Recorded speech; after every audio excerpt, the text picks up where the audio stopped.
কৃষ্ণ জয় গুৰু শংকৰ জয় জয়তে আমি আপোনালোকৰ চেনেলৰ যোগেদি সমূহ অসমবাসী ৰাইজলৈ আমাৰ ভক্তি ভৰা সেৱা নিবেদন কৰিছোঁ।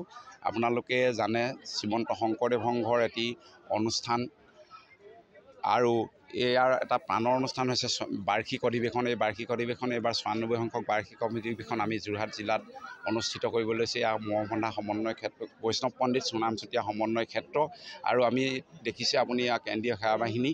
আচলতে এই শ্ৰীমন্ত শংকৰদেৱ সংঘৰ প্ৰাক্তন পদাধিকাৰ প্ৰয়াত কৰুণাকান্ত কলিতা বাপৰ চিন্তাত 1997 চনত জন্ম হৈছিল যে শ্ৰীমন্ত শংকৰদেৱ সংঘৰ যি যুৱক যুৱতী, এই যুৱক যুৱতীসকলক মানসিক আধ্যাত্মিকভাৱে উৎকৰ্ষিত কৰিবৰ বাবে এই যুৱ সংগঠনক একগোট কৰি সেৱা বাহিনী নামে এটা 1997 চনত জন্ম দিছিল।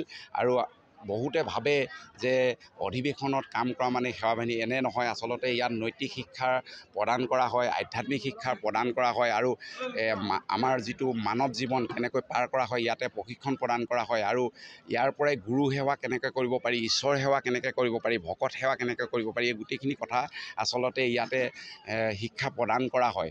অকল গোটেই সামগ্ৰিকভাৱে অধিৱেশনৰ কামখিনি কৰাৰ উপৰিও এই যিখিনি আমাৰ শিক্ষা প্ৰদান কৰা হয় আৰু আপোনালোকে দেখিছে যি এতিয়া বৰ্তমান সাধাৰণতে চৰ্চা এটা বিষয় যুৱ শৃংখলতা।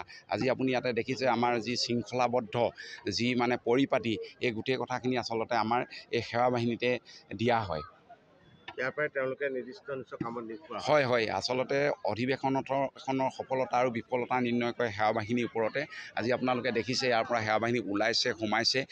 ইয়াৰ কাৰণ হৈছে এইটোৱে, কেন্দ্ৰীয় সেৱা বাহিনীয়ে আমাৰ যিসমূহ সেৱক সেৱিকা নিৰ্দিষ্ট কৰি দিয়া জিলা শাখাক বা আমাৰ যোৰহাট জিলা শাখাৰ যিবোৰ আঞ্চলিক আছে তেখেতসকলক আমি সময় অনুযায়ী ৰাতিপুৱা ৩ বজাৰ পৰা চফাই কাম কৰিছে বিভিন্ন ঠাইত আৰু তাৰ লগে লগে সমান্তৰালভাৱে ভকত আদৰণি মানে ভকত আপ্যায়ন, আমাৰ যি ভোজনালয় আছে ভোজনালয়ত আপ্যায়ন কৰিছে, ৰন্ধনত যি ৰন্ধন কৰ্ম কৰিছে, সকলোতে আমাৰ সেৱক সেৱিকাসকলক সময় অনুযায়ী নিয়োজিত কৰা হয় আৰু তেখেতলোকে সেই নিৰ্দিষ্ট কৰি দিয়া সময়ত সেই জেগাত ঠাইত থিয় হৈ পানি ভকত সেৱা কৰিবলৈ যত্নপৰ হয়। গুৰুজনাই শিকাই থৈ গৈছে আমাক, যে আমাক ভকতসকলক সেৱা শুশ্ৰূষা কেনেধৰণে কৰিব লাগে আমাক সম্পূৰ্ণ আমাক গুৰুজনাই দেখুৱাই থৈ গৈছে। আমি সেয়েহে শ্ৰীমন্ত শংকৰদেৱ সংঘৰ যোৰহাট জিলা শাখাই এইবাৰ এৰালতলী পথাৰত ভকতসকলক যৎপৰোনাস্তি নাচি চেষ্টা কৰিছোঁ। তেখেতসকলৰ আপ্যায়নৰ ক্ষেত্ৰত আমি ভকতসকলে যাতে কোনো কষ্ট নাপায় সেই তাৰ প্ৰতি লক্ষ্য ৰাখি যোৱা ৰাতিৰ পৰা আমি সমস্তজনক কোনে পাইছে কোনে নাই পোৱা, খাবলৈ পাইছে নে, বাল্টিং পাইছে নে বাহিৰলৈ যাবৰ কাৰণে আমি তাৰ প্ৰতি লক্ষ্য ৰাখিছোঁ আৰু প্ৰত্যেকভাগ শিবিৰতে গৈ পিনি আমি এষাৰ মাত দি আহিছোঁ কালি ৰাতি। আৰু এতিয়ালৈকে আহি আছে কালি দুপৰীয়াৰ পৰা আমি সমস্তজনক সেৱা কৰিবলৈ পাই নথৈ আনন্দিত হৈছোঁ।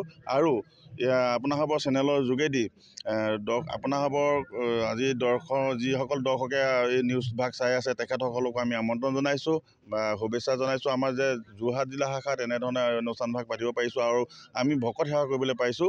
আমি গুৰুজনাৰ আদৰ্শৰে আমি ভকত সেৱা কৰি থাকিম বুলি ভাবি আমি সমস্ত অসমৰ জাতি বৰ্ণ ধৰ্ম নিৰ্বিশেষে সমস্তজনকে আমাৰ অধিৱেশনলৈ আমন্ত্ৰণ জনাইছোঁ।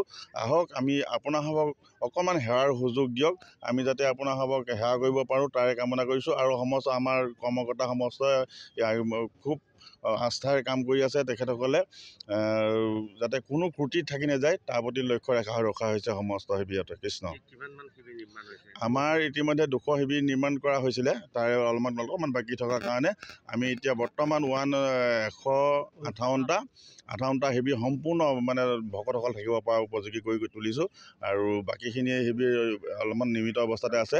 যদি ভকত আহে পানী যোগান আমাৰ চামাৰচেবুল আছে, টিউবৱেল আছে আৰু লগতে ভকতসকলে যি আপ্যায়নক কিছুমানে যোগাৰ কৰে আৰু ভকতসকলে খাবৰ কাৰণে আমি শিবিৰৰ মাজত 5টাকৈ চিনটেক্স আমি দিছোঁ। তাত আমি টেপ ব্যৱহাৰ কৰিছোঁ, ভকতসকলে তাৰ পৰাই খোৱা পানীৰ ব্যৱস্থা কৰিব পাৰিব। আমি ইয়াত আজি ৰন্ধনশালাত উপস্থিত আছোঁ।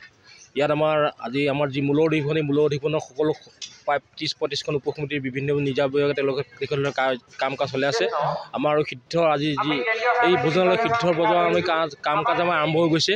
ইয়াত প্ৰায় আমাৰ 200 চৌকা আৰু প্ৰায় 300 ভক্তবৃন্দ ইয়াত তেওঁলোকৰ নিজৰ ৰন্ধন প্ৰকৰণ কাম আৰম্ভ কৰিছে। ঠিক তেনেকৈ শাক পাচলি কুটা ধোৱা মেলা আৰু এই বয় বস্তুবোৰ ৰাইজে নিৰ্দিষ্ট সময়ত খাবলৈ পায় তাৰ লগত সচেষ্ট ৰাখি সকলোৱে ভকত বৈষ্ণৱ ইয়াত জড়িত হৈ আছে আৰু বোলে আমাৰ শাস্ত্ৰ দেখা কথা বোলে হ'ব নাৰায়ণ ওপৰত জানিব নিশ্চয় অপনা নহ'লে কিছু ফল নধৰে। গতিকে গুৰুদেৱ নাম ভকত এই চাৰি বস্তুত আমাৰ গুৰুৰ ওপৰত অৰ্পণ কৰি আমি এই সিদ্ধভাগ আমাৰ সমস্ত ভকত বাপসকলে আগুৱাই নিছে। গতিকে এই সিদ্ধভাগ গ্ৰহণ কৰিলে জাতি বৰ্ণ নিৰ্বিশেষে সকলোৰে কাৰো বিশেষ ক্ষয়ক্ষতি হোৱা আমি আজিলৈকে পৰীক্ষিত হোৱা নাই। এতিয়াও ঈশ্বৰৰ কৃপাত নহ'ব।